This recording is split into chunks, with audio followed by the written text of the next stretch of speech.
Oh my God. It's happening. We're doing it. All right. Well, good morning. I mean, it's only like, it's like 11:40. If you're watching this in the morning, good morning. Where to begin? How do you introduce a YouTube channel? Hello? I don't know. Anyways, I guess I'll just start. So, I've been feeling called now to make this for quite some time. I would say for years. Like, I wanted a YouTube channel. But I never really felt time. Like, I used to want one because, like, I just admired people who just made videos about themselves, and they are about their lives or about, like, whatever they were passionate about or whatever, right? And I just have always been like, oh, I really want to do that, but I don't know what I want to talk about. I don't know what I want to showcase, because there were certain, let's be real here, we're in a day and age where cookie cutters are prevalent, whether it's with content, houses. I live in the South, so specifically churches. If you're a churchgoer, I'm not judging you, but I don't understand. They're like gas stations now. It's like, I literally just was like on my way up to this spot that I'm at, and I saw a whole brand new church built. Like, I don't even know how many acres of trees cut down for a church that looks just like a church that's 5 minutes down the road. And it's a huge one. I digress. Anyways, so I just didn't know what I wanted to make for the longest. And now I'm at the point where I feel ready to do it. And I'm going to talk about a whole bunch of different things on this channel. I have a lot of plans for this channel. I'm really excited. I'm so excited. So that's my intro for you. But today there was a couple of topics that I wanted to talk about. So I guess we're gonna get into it. I have my journal here in case I need to jot some things down, or I don't know, read some things in it or something, maybe, I don't know. I think the topic that I want to talk about today, though, is something that I've been asked about a lot. Or maybe, I have been asked about it by friends, by people I've just been in conversation with, whatever. I've been asked the question, how do you know so much about, or how are you always saying these like wise things? Or how do you know what to do when you are going through a hard time? Or you always seem to have like the answers on what to do. And I don't.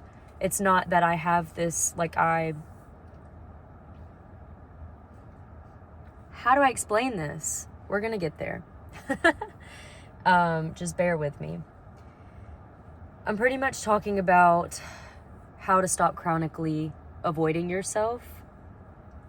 I think the biggest thing that my friends have asked me whenever, like, with whatever it is, whether it's like boy troubles or girl troubles, or it's, I don't know what to do about this big decision that I have in my life, or I don't know how to get over this person, or I don't, whatever it is. And the biggest problem that we have, and I even struggle with it sometimes, but I have imbued a practice of mindfulness within my life in order for me to overcome this or to help with it, is you have to stop chronically avoiding yourself.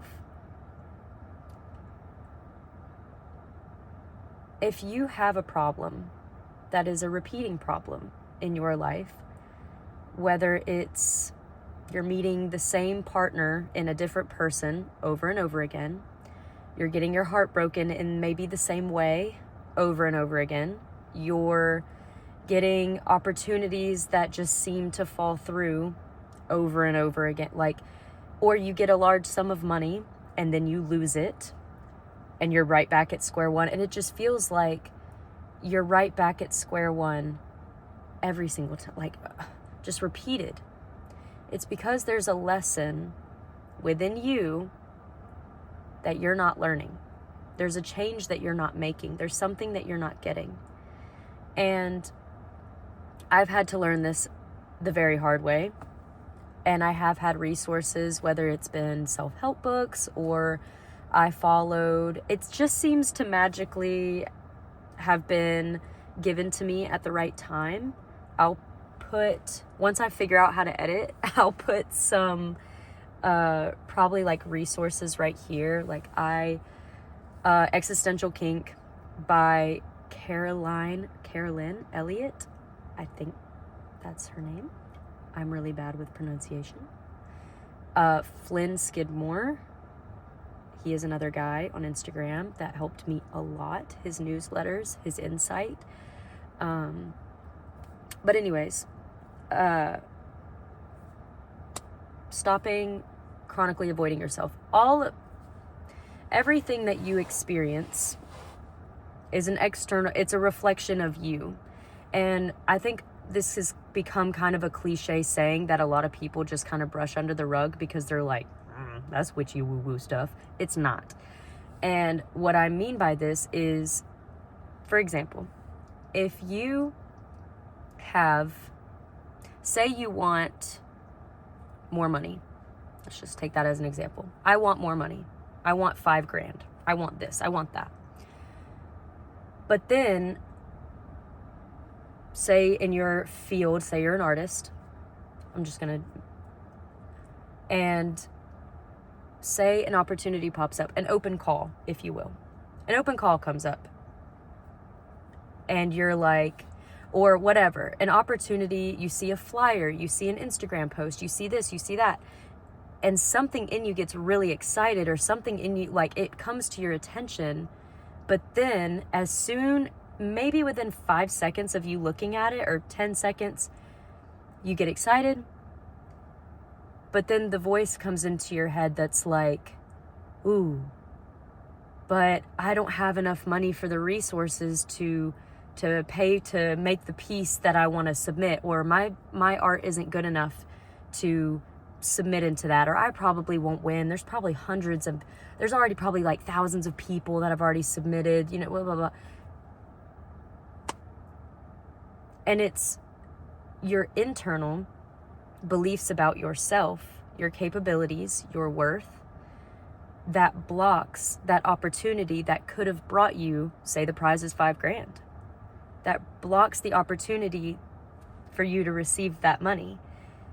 Or it could also look like, say you do get $5,000 and you're like, oh my God, I got $5,000. Let's go. But then all of a sudden you're like, I want a new truck. I want a new this. I want a new that. That's totally fine, right? That's totally fine to want things. And the whole point of money is to get things. But say you spend it all recklessly within like, 2 days or something. And then you're like, oh, yeah, I got that $5,000, but now it's gone. And now I'm kind of back where I started. Like you can't hold it. And it's because, excuse me, I like to say that's a confirmation burp, right? And so just deal with it. So your external does reflect your internal. It absolutely does. everything that you think, every single thing that you think is what creates what you experience. You could live, I will take myself as a prime example. I have lived in the South, specifically Georgia, my entire life, or most of my life, right? And when I was a kid, I genuinely thought, I was very depressed because I genuinely thought, wow, is there nothing more to life than this? Is there nothing more? Like, being at a very young age, I knew that I was not the same as my parents. I knew that I was not the same as my siblings. I knew that I was different. Honestly, around my entire, community, just like that typical Southern Republican, and I'm not saying there's anything wrong with these people. I'm just like, they're different than me, and they think different, and they live different, and they, specifically in my family, it's like there are no holistic practices. They don't eat healthy. They eat a very Southern diet, which by all means, that you do what you want, but that's not me. And I remember being introduced to, through social media, being introduced to snowboarding. My parents don't go on different vacations other than the same thing that they always do. And that's fine, but that's not me. And so growing up, I was like, is there nothing more to life than this? Like, none of this is making me happy. And, everyone in my family follows in the footsteps of the rest of my family. And I was just sitting there like, is that my fate? Do I have to do that? Is this all that there is? And now, and I come to say this as, I am still living in the same spot. Will I move? Yes, I have plans to move. But at this moment in time, I'm still living in the same place. But I am a completely different person who has traveled most of America, who is going to Europe this summer, who is getting paid to go to Europe this summer. Yeah, we'll get into that in another video or something. We'll talk about money on this channel, right? Okay. But I have been in this same space where a space that used to make me miserable, a space that used to make me feel like I was boxed in, like I was never going to get out, like I was trapped, like I was doomed to a certain lifestyle and a certain way of existing and experiencing life. And I still live here. And my life is nothing like it was then. And it is because all of the work that I've done, yes, I have physically done work in the sense of I applied to go to college, to art school. I applied to study abroad. I made friends. I attracted, or I would say I moved away for a while to get a fresh start, to kind of reset, to break the consistency of what I had been experiencing here after I graduated high school. I did physical actions, right? But I also changed my mindset in the sense of, I'm not going to settle for this. There has to be something more. I'm going to find it. And most importantly, how to stop chronically avoiding yourself. What do I want? What is it that I want? And then just sitting with yourself and being like, what do I want?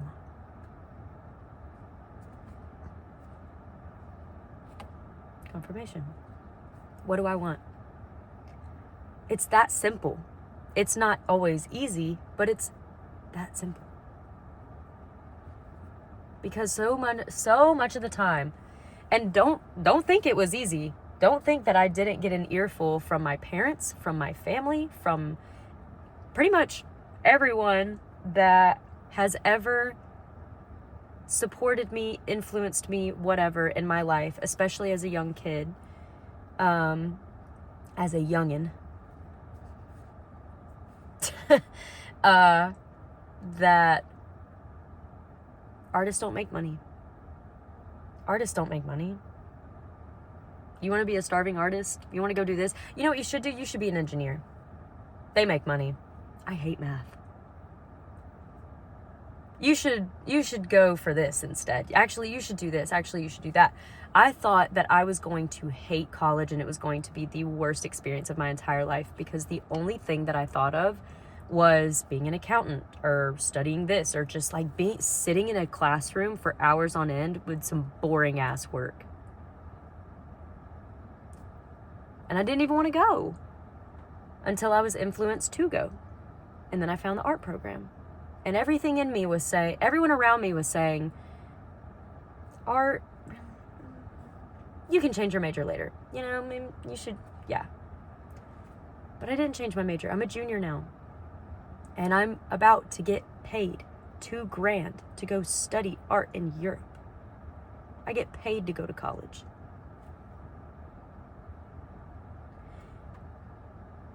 Will some people and this is fine if this is the perspective that you hold, but some people will say that's a privilege. It absolutely is a privilege. But it is a privilege that I would not have if it was not for me taking the opportunity. If it wasn't for me sitting there, putting together a portfolio, applying to all of the scholarships and grants that I possibly could, writing essays to get those scholarships and grants and funding, writing to these professors, can you please vouch for me? Can you send in a letter to help me get this scholarship? So often, and I will say, we will also, I try to be very mindful of privileges that I do hold, because I do. Through many different factors. But the main gist of what I'm trying to get here is, if I didn't believe in myself, and if I didn't trust myself, and if I didn't take the time to sit with myself and say, we have to start figuring out what we want, because everything around us isn't what we want. And if we don't want to go down this path, and if we hate it, and if it makes us miserable, and we're living a miserable existence, then how am I contributing to that? What am I doing to change it? You have to stop chronically avoiding yourself if you want something different. You have to stop chronically avoiding the fear that you feel, the fear of the judgment that you'll experience, the fear of, I don't know, maybe being disowned by your parents. I was very scared that I was going to be disowned and judged. Did they judge me? Absolutely. Did they disown me? No. Did they understand me? No. But they still love me. But I had to get over this fear of being judged, of being not liked, of being, God forbid, disowned. I was terrified of it. And just being, I guess, opposing, being conflicting to people, not having people not understand you, and not understanding why you want the things that you want. It doesn't fucking matter. It doesn't matter. Other people aren't you. Other people don't live in your body and live in your experience, and you don't owe anyone an explanation. And if you do give them an explanation and they still don't understand, and you want to give them an explanation, that's fine. I've explained myself 1,000,000 times. Comfort? I've explained myself 1,000,000 times. Have they still understood? No. Has it changed anything? No. You don't owe anyone an explanation. People are going to judge you. They're gonna judge. They judge you when you do things the same as everybody else. Do they not? We are all constantly always judging everyone. And it's so why? Big one here. There are going to be fear factors, right? There's going to be, I don't know how I'm going to get the money. I don't know what's going to happen once I move. I don't know this. I don't know that. I don't know this. I don't know that. You're not going to. This is whenever we start to get on the conversation of intuition, Because when you stop chronically avoiding yourself, you start to listen to your intuition, and it starts to get stronger, and it starts to get scarier, because you start to follow your own path that you y'all, we're gonna get into it. You start to take risks, and it starts getting scary because there's no security. I understand some people are going to be like, I need security. Security is a must. That's fine. Then I'm not talking to you.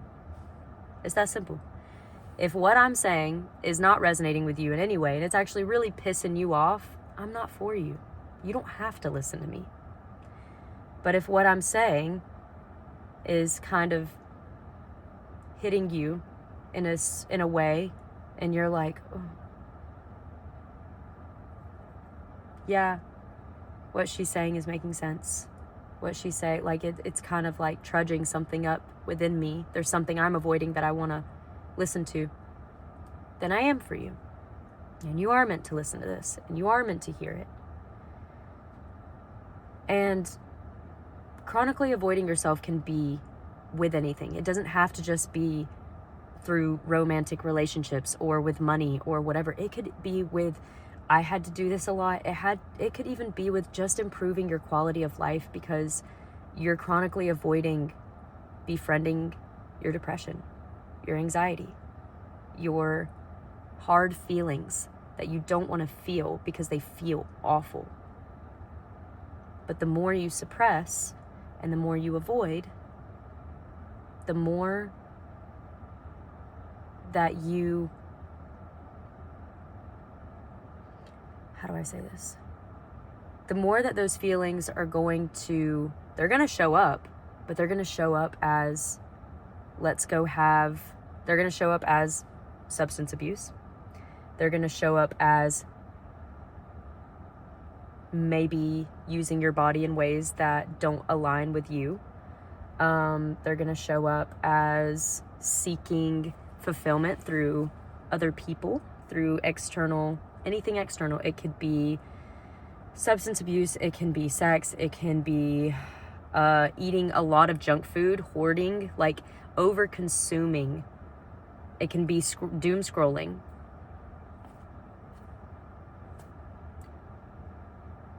It's going to show up some way or another. And if you're looking at your life and you're like, I do those things, and I don't want to do those things, there's a part of you that needs attention.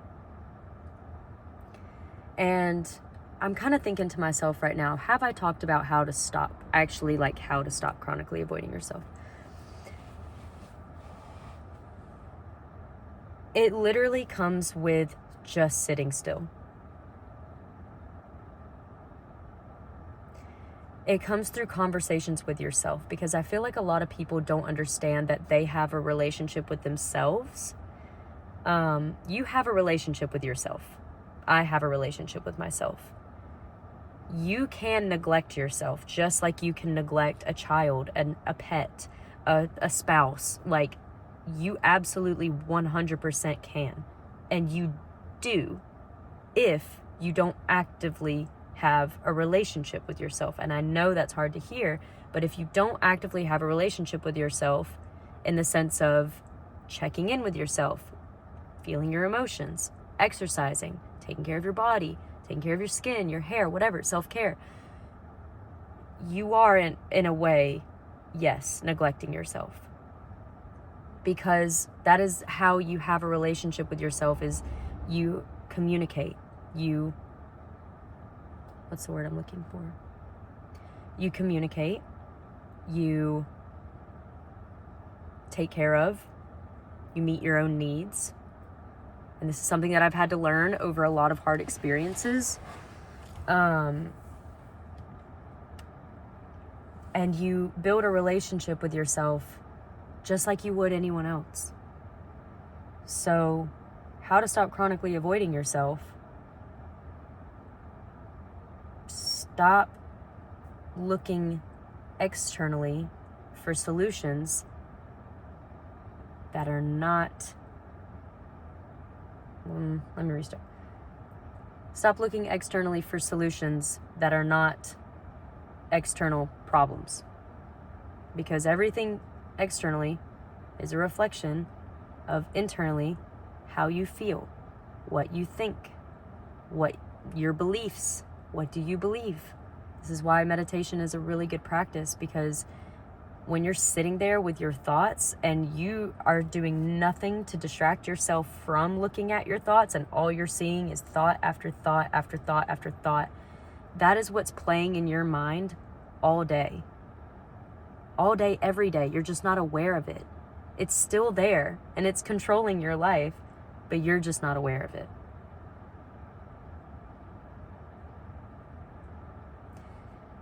So I stopped chronically avoiding myself when I was so miserable that no external thing had fixed it. No relationship, no amount of money, no opportunity, nothing was fixed. Nothing was working. I moved across the country and it still didn't work. And it's because I didn't understand what was going on internally. So if you're still here, then make a practice of sitting with yourself and sitting with your emotions. Learn how to validate your emotions. Learn how to feel your emotions. This is your homework if you're still here. Confirmation birth. Learn how to feel your emotions and actually feel them, not rationalize them, but feel them in your body. Learn how to validate them. Learn how to cope with hard emotions, because we're going to have hard emotions for the rest of our lives, always. That is part of the human experience. And ask yourself, what do you want? What do I really want? And then whenever all of these fears and doubts come up afterwards, write them down. And then maybe be like, when was the first time I felt like that? Is that somebody else's belief that they taught me when I was a kid? Do I believe that I can't be, whoever, XYZ, whoever I want to be because I was told as a kid they don't make any money? Or that's not how you create a successful career? Like, start figuring out, where do these stories come from? Because we all have a dialogue. So where do they come from?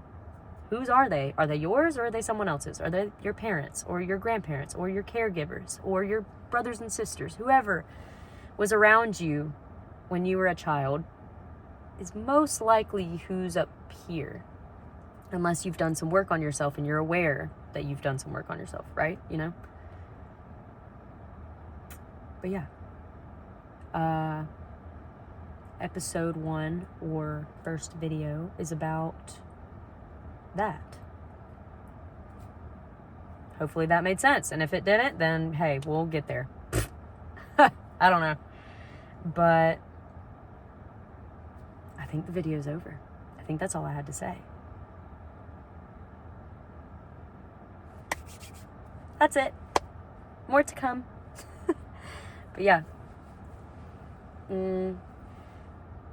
I was going to say something else, but I think that's how I know to stop talking, is whenever nothing else wants to come up, we stop talking. A little practice. Okay.